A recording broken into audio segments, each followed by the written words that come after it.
ভর্তা তো অনেকেই বানায়, তবে আজকে আমি যে ভর্তার রেসিপি তোমাদের সাথে শেয়ার করছি, এটা থাকলে মাছ মাংস ছাড়াই কিন্তু এক প্লেট ভাত নিমেষেই খাওয়া হবে, শুধু এই একটা পদ দিয়েই।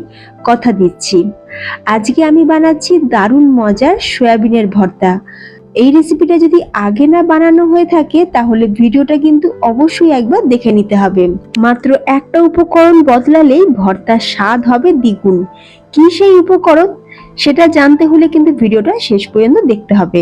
নমস্কার, বেঙ্গলি পাকশালায় তোমাদের সকলকে স্বাগত জানিয়ে আজকে দারুণ স্বাদের সয়াবিনের ভর্তার রেসিপিটি শুরু করছি। প্রথমেই আমি এখানে নিয়ে নিচ্ছি এক বাটি সয়াবিন। আমি এখানে কিন্তু খুব বেশি বড় বাটি না, এরকম ছোট বাটির এক বাটি সয়াবিন নিচ্ছি। আর এই ছোট এক বাটি সয়াবিন দিয়ে পরিবারের 6 থেকে 7 জনের কিন্তু ভর্তাটা তৈরি হয়ে যায়। তো আমি দেখো এক বাটি সয়াবিন নিলাম। এখন সয়াবিনটাকে আমরা এখন একটু সিদ্ধ করব। সেজন্য গ্যাসের উপর একটা পাত্রে কিছুটা জল গরম বসিয়ে দিয়েছিলাম। এখন জলের মধ্যেই দিয়ে দিচ্ছি অল্প পরিমাণে একটু নুন। তারপরে আমরা সয়াবিনটাকে দিয়ে দেবো, দিয়ে একবার ভালো করে নাড়াচাড়া করে দিয়ে আমি এখন সয়াবিনটাকে 1-2 মিনিট একটু ফুটিয়ে নেব। তো দেখো 2 মিনিটের মধ্যেই সয়াবিন কিন্তু খুব সুন্দরভাবে ফুলে গেছে, খুব ভালোভাবে কিন্তু সিদ্ধ হয়ে গেছে। এখন গ্যাসের ফ্লেমটাকে অফ করে দিয়ে আমরা সয়াবিনটাকে জল ঝরিয়ে তুলে নেব।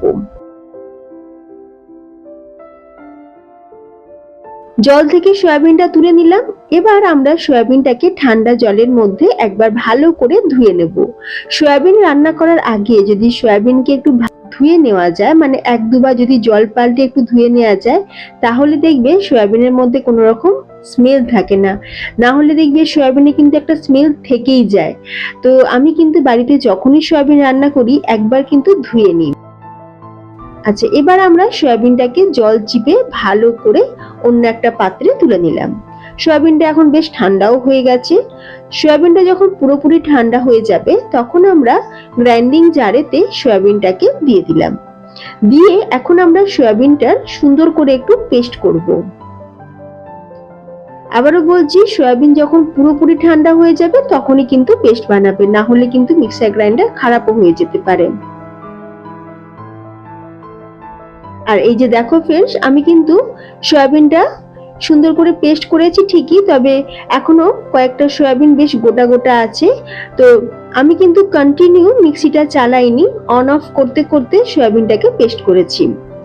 আচ্ছা, আমি এখন এর মধ্যে আরো কিছু উপকরণ মেশাবো, সেই জন্য আমি একবারে সয়াবিনটাকে সুন্দর করে পেস্ট করিনি। এর মধ্যে আমি দিয়ে দেবো নারকেল কোড়া। আমি এখানে একটা ছোট মালার, মানে ছোট নারকেলের অর্ধেক নারকেল কুড়িয়ে রেখেছিলাম, সেই নারকেল কোড়া নিয়েছি 1 মুঠো ধনেপাতা, 2টো কাঁচা লঙ্কা আর 7-8টা রসুন। রসুনের পরিমাণটা চাইলে তোমরা কিন্তু একটু বাড়িয়েও নিতে পারো। এখন সবকিছু উপকরণ আমি এই গ্রাইন্ডিং জারেতেই দিয়ে দিলাম। এরই সাথে আমি দিচ্ছি স্বাদ অনুযায়ী নুন, অল্প সামান্য একটু চিনি দিচ্ছি, দিয়ে দেবো এখানে 1/2 চামচ হলুদ আর 1/2 চামচ লঙ্কার গুঁড়ো। সবকিছু আমি একই সাথে দিয়ে দিলাম। এবার মিক্সির জারটাকে বন্ধ করে আমি এখন এটাকে সুন্দর করে পেস্ট করব। আর এই যে দেখো ফ্রেন্ডস, সয়াবিনের ভর্তার জন্য আমরা কিন্তু সয়াবিনের পেস্টটাকে রেডি করে নিলাম। তবুও দেখো কয়েকটা রসুনের কোয়া কিন্তু বেশ গোটা গোটা দেখা যাচ্ছে। রসুনে কয়েকটা গোটা গোটা কোয়া রয়ে গেছে, সেই জন্য অল্প সামান্য আমি একটু জল দিলাম, কারণ মিক্সিটা কিন্তু খুব ভালোভাবে চালানো যাচ্ছিল না। তো আমি একটু জল দিয়ে এবার সুন্দর করে পেস্ট করে নিলাম। অল্প সামান্য একটু জল তোমরা দিতে পারো। সয়াবিনটা পেস্ট করে নিয়েছি। এবার চলো ভর্তাটা বানিয়ে নেব। গ্যাসের উপর কড়াই বসিয়ে বেশ কিছুটা দিয়ে দিলাম সর্ষের তেল। অবশ্যই কিন্তু সর্ষের তেলই দিতে হবে। সর্ষের তেল দিলেই তবেই কিন্তু ভর্তার স্বাদ আর গন্ধে দুটোতেই বাড়বে।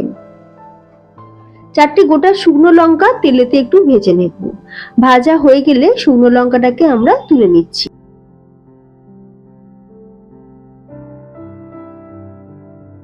এরপর ফোড়নে দিয়ে দিচ্ছি 1/2 চামচ কালো জিরে। ফোড়নটা একটু ভাজা হয়ে গেলে দিয়ে দেবো একটা পেঁয়াজ। একটা মিডিয়াম সাইজের পেঁয়াজ দিলাম, তবে পেঁয়াজ কিন্তু আমরা খুব বেশি ভাজবো না। হালকা কয়েক সেকেন্ড একটু নাড়াচাড়া করে নেওয়ার পরই আমরা দিয়ে দেবো সয়াবিনের বাটা।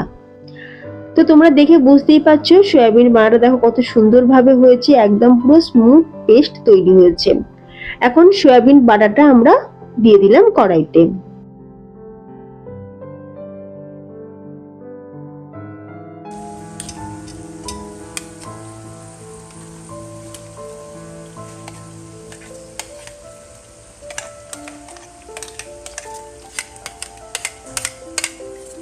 গ্যাসের ফ্লেমটা আমি এই সময় মিডিয়ামে রেখেছি। এখন মিডিয়াম ফ্লেমে আমরা খুব ভালো করে সয়াবিনটাকে কষাতে থাকবো। ততক্ষণ কষাতে হবে যতক্ষণ না সয়াবিন থেকে পুরোপুরি জলটা শুকিয়ে যাচ্ছে, সয়াবিনটা একদম মাখো মাখো যতক্ষণ না হচ্ছে। তো কন্টিনিউ কিন্তু নাড়াচাড়া করে করে আমি দেখো সয়াবিনটাকে কত সুন্দরভাবে, সয়াবিনের যে জলটা সেটা কিন্তু শুকিয়ে গেছে, অনেকটাই কিন্তু শুকিয়ে এসেছে। এখন আমি গ্যাসের ফ্লেমটা লোতে করে দিয়েছি। লো ফ্লেমে আরো কিছুক্ষণ সয়াবিনটাকে আমরা এইভাবেই কিন্তু নাড়তে থাকবো। যখন দেখবে সয়াবিনের জলটা একদম পুরো শুকনো হয়ে যাবে আর এই বাটাটা দেখবে বেশ কড়াই ছেড়ে দেবে আর এইরকম একটা মন্ড টাইপের তৈরি হতে শুরু করবে, তখনই বুঝবে যে সয়াবিনের ভর্তাটা কিন্তু আমাদের রেডি হয়ে গেছে। তো আমি এই সময় একটু নুনটা চেক করলাম, একটু নুনটা কম ছিল বলে একটু নুন দিয়ে দিলাম। দিয়ে আরো একবার মিক্স করে নিয়ে সবার শেষে অ্যাড করে দিচ্ছি সেই ভাজা শুকনো লঙ্কা। শুকনো লঙ্কাটাকে আমি হাত দিয়ে একটুখানি ভেঙে নিয়ে তারপরে অ্যাড করেছি। দিয়ে দিলাম এখানে আরো এক মুঠো ফ্রেশ ধনেপাতা, সাথে দিয়ে দিচ্ছি একটু পাতিলেবুর রস, হাফ পাতিলেবুর রস দিলাম, দারুণ সুন্দর টেস্ট হবে। সয়াবিন বাটা বা সয়াবিনের ভর্তা কিন্তু আমাদের একদম তৈরি।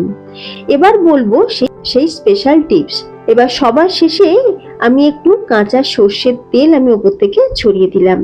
এই যে সর্ষের তেল আমরা এই ভর্তা রেডি হওয়ার পর যে ছড়ালাম, এটাই কিন্তু এই ভর্তার স্বাদকে আরো বাড়িয়ে দেবে।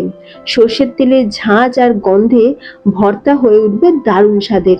গরম গরম ভাতের সাথে গরম গরম এইরকম সয়াবিনের ভর্তা থাকলে আর কিছুই লাগবে না।